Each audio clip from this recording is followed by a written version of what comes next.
Stay tuned to D News channel to get more updates of Kadiri. మా అక్క చెల్లెమ్మలకు అందరికీ కూడా పేరు పేరు నా నమస్కారాలు తెలియజేసుకున్నాను. ఈరోజు ప్రధానమైన ఉద్దేశం ఇక్కడ రావడానికి రెండు కారణాలు. ఒకటి, మా ప్రియతమ నాయకులు గౌరవనీయులు శ్రీ జగన్మోహన్ రెడ్డి గారు ఆ రోజు ముఖ్యమంత్రిగా ఉండే సమయంలో తండ్రి ఆశయాలకు అనుగుణంగా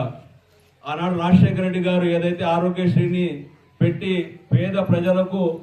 ఉచిత వైద్యం అందే విధంగా ఏదో కార్యక్రమాలు తీసుకున్నారో దానికి అనుగుణంగా రాబో రోజుల్లో ప్రతి ఒక్క జిల్లాలో కూడా మెడికల్ కాలేజీలు వస్తే ఉచితంగా మంచి వైద్యాన్ని అందించవచ్చు, అదేవిధంగా పేద విద్యార్థులు చదువుకునే అవకాశం కలుగుతుందని చెప్పి ఒక ప్రధానమైన ఆలోచనతో ఏ రాష్ట్రంలోనే విధంగా మన జగన్మోహన్ రెడ్డి గారు ఒకేసారి 17 మెడికల్ కాలేజీలు కట్టిన చరిత్ర అది వైఎస్ జగన్మోహన్ రెడ్డి గారిగా దక్కుతుందని చెప్పి సందర్భంగా చేస్తున్నాను. అందులో 7 పూర్తయి మిగతా కళాశాలలో కూడా 50%, 70% పనులు పూర్తి అయినా కూడా ఇప్పుడు ఆ పనులు ప్రారంభించుకోకుండా కేవలం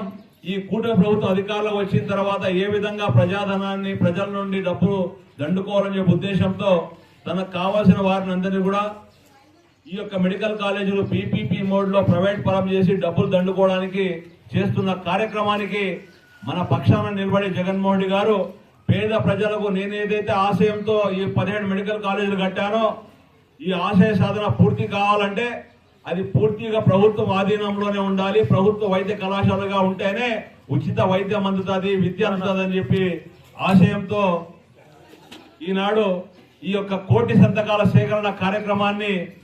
మా నాయకుడు జగన్మోహన్ రెడ్డి గారు పిలిపించారు. ఎందుకంటే 1 కోటి సంతకాలు చేసి గవర్నర్కి ఇచ్చి ఈ రాష్ట్ర ప్రజలందరూ కూడా ఈ ప్రైవేట్ మెడికల్ కాలేజీలు చేయడానికి నిరసనగా ప్రతి ఒక్కరు వ్యతిరేకంగా ఉండాలని తెలియజేయడానికి ఈ రోజు కార్యక్రమాన్ని 1 కోటి సంతకాల సేకరణ కార్యక్రమం చేపట్టాం. ఈ యొక్క కార్యక్రమాన్ని ఈ రోజు మీ పంచాయతీలో కూడా పూర్తిగా చేయడానికి ఈ రోజు మేము రావడం జరిగింది. రెండోది, ఏదైతే గతంలో గ్రామ కమిటీలు వేసేవారు, గ్రామ కమిటీలు ఈ రోజు మీ అందరి సమక్షంలో మీ అందరి అభిప్రాయాల మేరకు మీ అందరికీ అనుగుణంగా మీ యొక్క ప్రజల పక్షాన నిలబడి పోరాటం చేసే వ్యక్తికి ఒక గ్రామ కమిటీ అధ్యక్షులు ప్రధానంగా కమిటీలో వేయాలని చెప్పి జగన్మోహన్ రెడ్డి గారి ఆదేశాల మేరకు ఈ రోజు ఈ యొక్క కార్యక్రమాన్ని 2 కార్యక్రమాలుగా ఈ రోజు మీ చామలగుంది పంచాయతీ రావడం జరిగింది. ఈ 2 కార్యక్రమాల్లో మీరు పూర్తిగా విజయవంతంగా 1 కోటి సంతకాల సేకరణ గానీ అదేవిధంగా గ్రామ పంచాయతీలో వేసే గ్రామ కమిటీలు కానీ మీరు సహకరించాలని చెప్పి తెలియజేసుకుంటూ నాకు అవకాశం ఇచ్చిన మీ అందరికీ కూడా